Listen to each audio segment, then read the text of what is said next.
Mickey 17 is a sci-fi adventure that revolves around the titular character, Mickey 17, a low-life loser who gets in trouble with his best friend, Timo, and a nasty loan shark who scares the two men into finding work in space rather than staying on Earth to be continuously hunted. Mickey ends up signing up for a special program for the space expedition where his consciousness and his body are downloaded onto a brick, so every time he dies, he's reprinted as a new copy of the last one, with all his memories returned as well.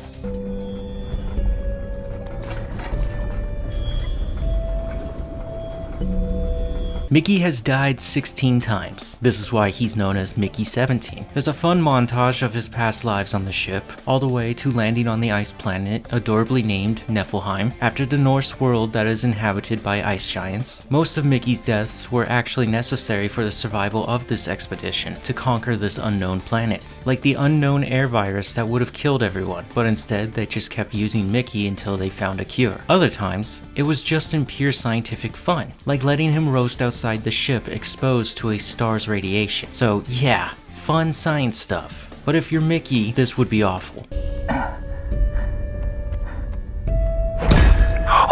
Oh, wow, did you see? Mickey seems to struggle finding respect amongst his crewmates until he meets Nasha, a member of security on the ship and eventual love interest. Mickey also has his friend from Earth, Timo, who's played by Steven Yeun. Timo immediately gives off scumbag vibes, and eventually you learn why the loan shark was really after them. Mickey thinks it's because of their failed business venture to open a macarons shop, which makes no sense. Nowhere is it stated that Mickey and Timo have pastry skills. The story begins when Mickey accidentally falls down a long ice shaft and thinks his back is broken. This is when Timo arrives to help him. Don't worry, they'll just make a new copy of you tomorrow. This is when the only known inhabitants of this planet are revealed, the Creepers, large roly-poly-like puppy worms. Luckily, these creatures have understanding, and the mother Creeper, with the help of her children, drag Mickey out of the hole and back up to the surface. Mickey returns back to the ship exhausted, and he crashes into his bed. This is when he finds out that there's another Mickey. See, the people on the ship heard about 17's fall and assumed he's dead, so they prematurely printed out Mickey 18, another copy of himself. But this one's very aggressive and kinda has every reason to be since his memories are all there and view these experiments as torture. We never know why Mickey 18 is kinda messed up in the head. There is a flashback scene later in the film about a man who used the same process of copying himself 2 times. The problem was that one of these copies turned out to be a serial killer, which caused a lot of political backfire.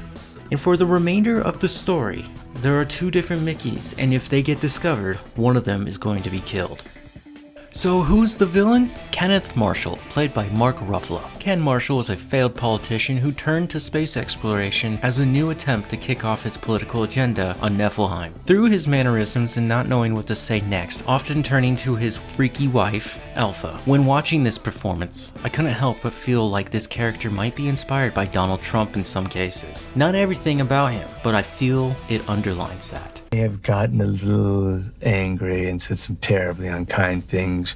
I know it's late and I want to... Mickey 17 is actually a very well-made film. It's very interesting characters living in a sci-fi world. In being sci-fi, there's always a question of how much CGI was used and how good it looks. Well, I think about these things. The movie doesn't use CGI on much except for the creepers themselves, and they look good enough you'd believe they're from this wasteland. Mickey 17 gets a 4 out of 5. The standout star is Batman himself, Robert Pattinson. Not only is he acting against himself through the movie, he also brings us another American accent. Just look back at some of his recent work, like Lighthouse, The Devil All the Time, and The Batman. Every character has a different voice. This guy impresses me every time he's on screen, especially coming from the stiffness of Edward from his earlier work.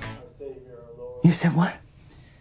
Thank you for dinner. Thank you for fucking what? The plot has a lot of fun and weird twists, where you feel the comic book inspiration within itself. For instance, when I saw the trailer, I assumed this movie would be more like Live, Die, Repeat. For you fake fans, it's Edge of Tomorrow, where the whole theme would be continuously dying until you reach your goal. But then once 18 arrives later in the story, it started to be lighthearted, teetering on the edge of rom-com territory, and reminded me of concepts like Michael Keaton's Multiplicity. There are also political and religious themes running with our villain, Ken Kenneth Marshall, and the agency trying to stop him from forming a cult colony. The alien species that inhabit Niflheim, simply known as creepers, are some of the cutest alien monsters to grace the silver screen. Only once were they shown to have aggression. Other than that, they move as a colony with the head being Mother. Later it's discovered that they can communicate with a little help of technology. The human instinct reaction towards the little snow hoodie worms is to freak out and kill them. Another theme lending towards the troubles of colonization. The creepers were here first, and now the humans want it all for themselves.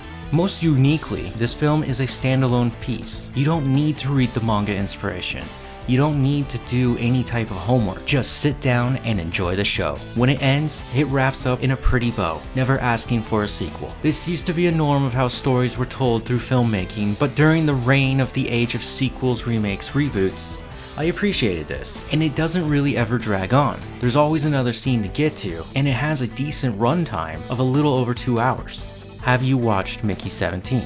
Did you like it? Even better, have you read the manga and was the movie close? Let me know in the comments below. Thank you for watching.